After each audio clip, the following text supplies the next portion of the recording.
এখন শুনবেন আজকের গুরুত্বপূর্ণ খবরের শিরোনাম। তৃতীয় বিশ্বযুদ্ধ নিয়ে কেন সতর্ক করলেন ট্রাম্প?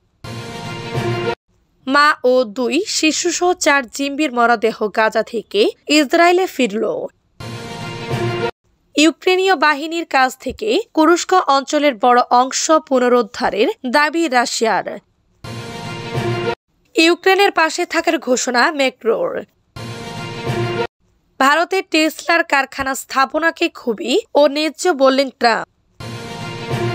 জেলেনস্কি স্বৈরাচার শাসক ট্রাম্পের এই দাবি কতটা সত্য? তৃতীয় বিশ্বযুদ্ধ নিয়ে কেন সতর্ক করলেন ট্রাম্প? এবার তৃতীয় বিশ্বযুদ্ধ সম্পর্কে সতর্ক করলেন মার্কিন প্রেসিডেন্ট ডোনাল্ড ট্রাম্প। মধ্যপ্রাচ্য এবং ইউক্রেনের চলমান সংঘাত নিয়ে কথা বলতে গিয়ে তিনি এ বিষয়ে সতর্ক করেন। ট্রাম্প বলেছেন, তৃতীয় বিশ্বযুদ্ধ খুব বেশি দূরে নয়, তবে তিনি এই যুদ্ধ ঠেকানোর সর্বোচ্চ চেষ্টা করবেন বলেও জানিয়েছেন Trump. Future investment initiative institute priority সামিটে ভাষণে ট্রাম্প বলেন তিনি বিশ্বে শান্তি ফিরিয়ে আনতে যুদ্ধ বন্ধ করার জন্য দ্রুত পদক্ষেপ নিচ্ছেন। তিনি বিশ্বজুড়ে চলা হত্যাযজ্ঞ আর দেখতে চান না।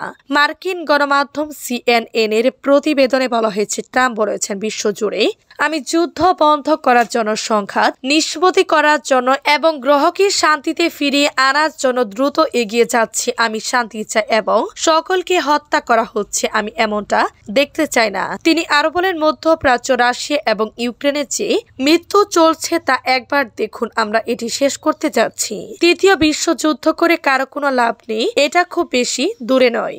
আপনিও এটা থেকে দূরে নন। যদি প্রেসিডেন্ট জো বাইডেন আরেক বছর প্রশাসনিক দায়িত্ব পালন করতেন, তবে আপনি তৃতীয় বিশ্বযুদ্ধে থাকতেন, কিন্তু এখন এটা ঘটতে যাচ্ছে না। মা ও 2 শিশুসহ 4 জিম্মির মরদেহ গাজা থেকে ইসরায়েলে ফিরল। হামাসের হাতে জিম্মি থাকা 2 শিশু, মা সহ 4 জনের মরদেহ আজ বৃহস্পতিবার ফিলিস্তিনের গাজা থেকে ইসরায়েলে ফিরেছে। এর আগে সংগঠনটির পক্ষ থেকে জানানো হয়েছিল, উপত্যকাটিতে ইসরায়েলি বিমান হামলায় এ জিম্মিরা নিহত হয়েছেন। ওই 2 শিশুর নাম কেফির বিবাস ও এরিয়েল বিবাস, 4 মা শিরি বিবাস। চতুর্থ যে জিম্মির মরদেহ ফেরত দেওয়া হয়েছে তিনি লিপজিং। যুক্তরাষ্ট্রের সমর্থনে এবং কাতার ও মিশরের মধ্যস্থতায় গত মাসে হামাস এবং ইসরায়েলের মধ্যে সই হওয়া যুদ্ধবিরতি চুক্তির আওতায় জিম্মি মুক্তি দেওয়া হচ্ছে। বিপরীতে ইসরায়েলের কারাগারগুলোয় দিনের পর দিন আটক থাকা অনেক ফিলিস্তিনি মুক্তি পাচ্ছেন। ইসরায়েলের প্রধানমন্ত্রী বেনিয়ামিন নেতানিয়াহু ভিডিও বার্তায় বলেন, ইসরায়েল রাষ্ট্রের জন্য বৃহস্পতিবার আজ ভীষণ কঠিন একটি দিন, ভীষণ একটি দিন, সুখের একটি দিন।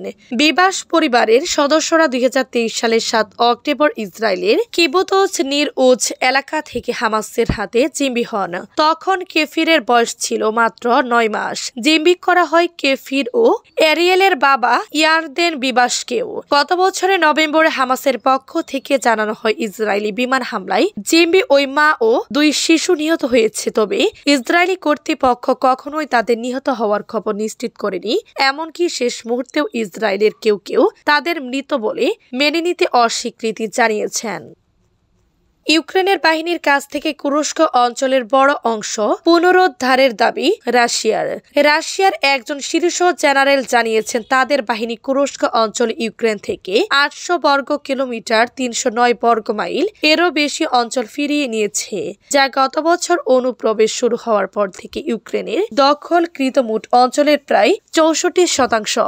জেনারেল স্টাফের প্রধান, অপারেশনাল ডিরেক্টরেটের প্রধান কর্নেল জেনারেল সের্গে ক্রাসনায়েজভেজদা সংবাদপত্রকে বলেছেন যে রাশিয়া সমস্ত দিকে অগ্রসর হচ্ছে এবং 2024 সালের ফেব্রুয়ারি থেকে ইউক্রেনকে একটি প্রতিরক্ষামূলক অবস্থানে ঠেলে দেওয়া হয়েছে, যেখানে রাশিয়ার একটি বড় আক্রমণ উল্লেখযোগ্য অঞ্চল পুনরুদ্ধার করেছে। ইউক্রেনের পাশে থাকার ঘোষণা ম্যাক্রোর।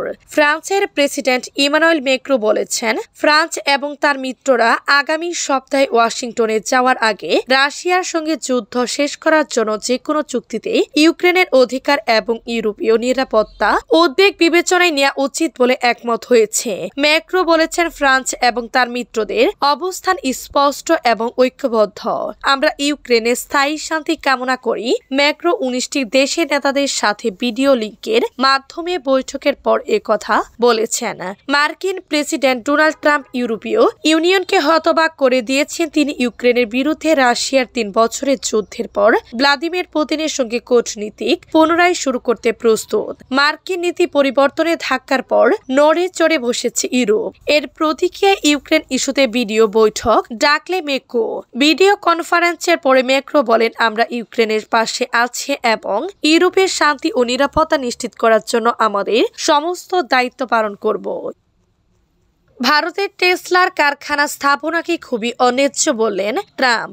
বিশ্বের 3য় বৃহত্তম অর্থনীতি দেশ ভারতের বাজার ধরতে চায় বৈদ্যুতিক গাড়ি নির্মাতা প্রতিষ্ঠাতা টেসলা।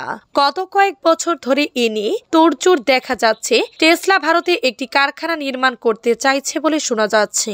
গত বছরে যুক্তরাষ্ট্র সফর করেন ভারতের প্রধানমন্ত্রী নরেন্দ্র মোদী। ওয়াশিংটনে তিনি গাড়ি নির্মাতা প্রতিষ্ঠান টেসলার সিইও ইলন মাস্কের সঙ্গে বৈঠক করেছেন।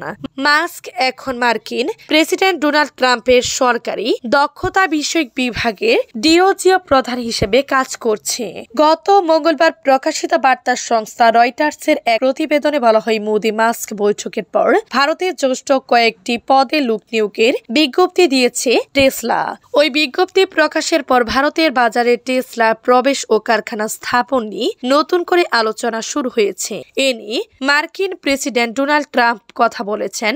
সম্প্রতি ফক্স নিউজের একটি অনুষ্ঠানে মাস্কের সঙ্গে কথোপকথনের সময় ট্রাম্প বলেছেন, বৈদ্যুতিক গাড়ি নির্মাতা প্রতিষ্ঠানটির ভারতের কারখানা স্থাপনের কোনো সম্ভাব্য পরিকল্পনা যদি থাকে তবে সেটা খুবই অন্যায্য হবে।